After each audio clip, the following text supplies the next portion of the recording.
tarde, alunos! Tudo bem com vocês? Eu tô aqui para ajudar vocês então a entenderem alguns conceitos básicos da língua portuguesa que são super importantes para a nossa vida.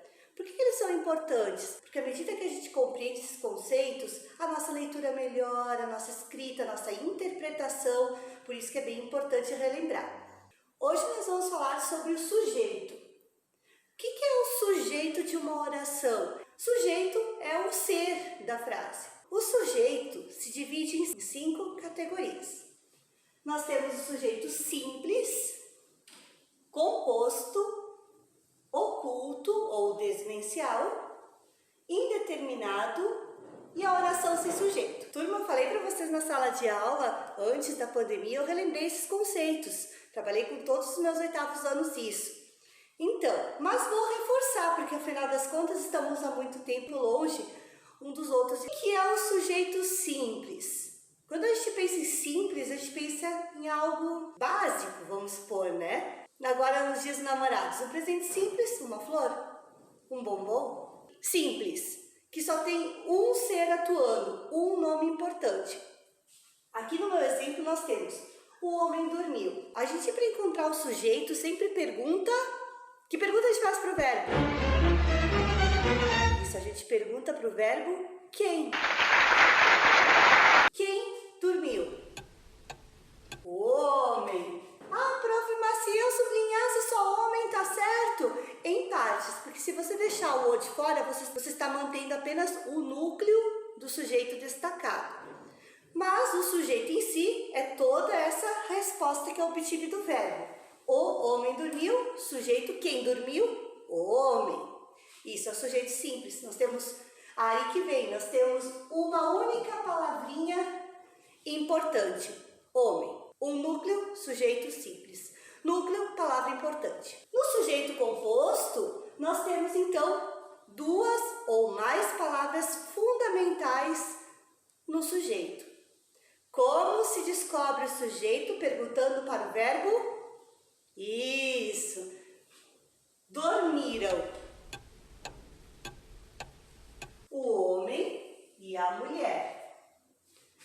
Nós podemos deixar homem de fora da oração? Não, porque vai mudar tudo. Inclusive, nosso verbo está conjugado na 3ª pessoa do plural, então, obviamente, tem que ter eles ou elas, um correspondente a isso. O homem e a mulher. Quais são as palavras fundamentais? Olha, quais? Homem, mulher. Eu não posso deixar nenhuma delas de fora porque muda totalmente o sentido. Tenta imaginar. Homem e mulher dormindo. Se eu tirar a mulher, a imaginação continua intacta?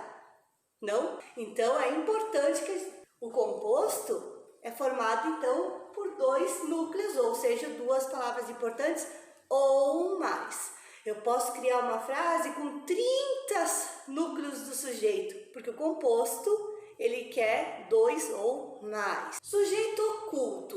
O sujeito oculto, a gente consegue, através da pergunta quem para o verbo, identificar qual é o pronome que praticou a ação.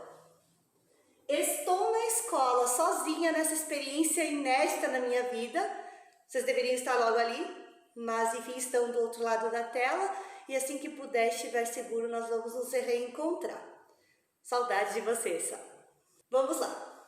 No oculto, eu pergunto novamente quem para o verbo. Estou na escola. Quem estou na escola? A gente consegue entender que se trata do eu. O verbo permite essa compreensão. Por isso eu chamo de oculto. Existe essa noção de ter que eu estou na escola, mas esse eu não está escrito. Oculto. O indeterminado, ele tem várias regrinhas, é quando a gente não consegue apontar um sujeito ou um agente para essa ação. Eu costumo dar aquela dica, o verbo termina em ram, quer dizer, conjugado na 3ª pessoa do plural, no caso aqui ram plural, né? É porque ele é um sujeito indeterminado. Falaram de você. Quem falaram de você? Não dá para saber. Consegue apontar alguém? Ah, foi a Bianca e a Laís. Não dá para saber. Falaram quem? Não dá. Então, por isso que ele é indeterminado. Alguém praticou essa ação, mas eu não consigo apontar com precisão quem foi. Ao contrário do estou na escola, que estou na escola, estou, quem pode ser? Eu. Ou eu que ler a frase, né? O sujeito indeterminado, ele acontece quando o verbo está conjugado na terceira pessoa do plural. Ele também acontece em casos da terceira pessoa do singular, mas eu não vou me aprofundar por enquanto. Então, é aquilo, o verbo falaram, pediram uma torta. Quem pediram? A princípio eu não sei. Falaram de você? Quem falaram? Não sei. Então, essa é a questão do sujeito indeterminado.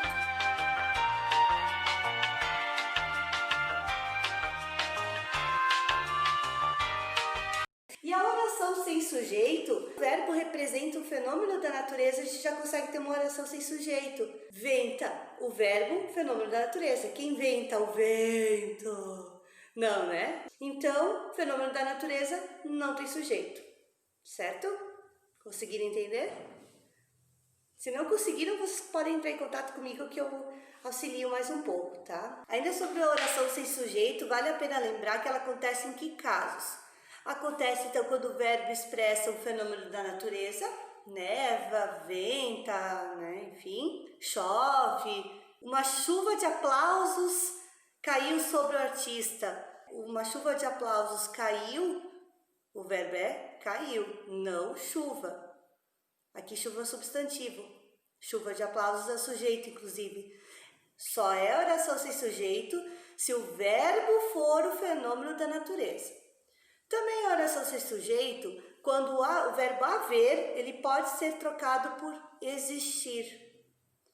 Como assim? Por exemplo, há pessoas dedicadas assistindo ao vídeo.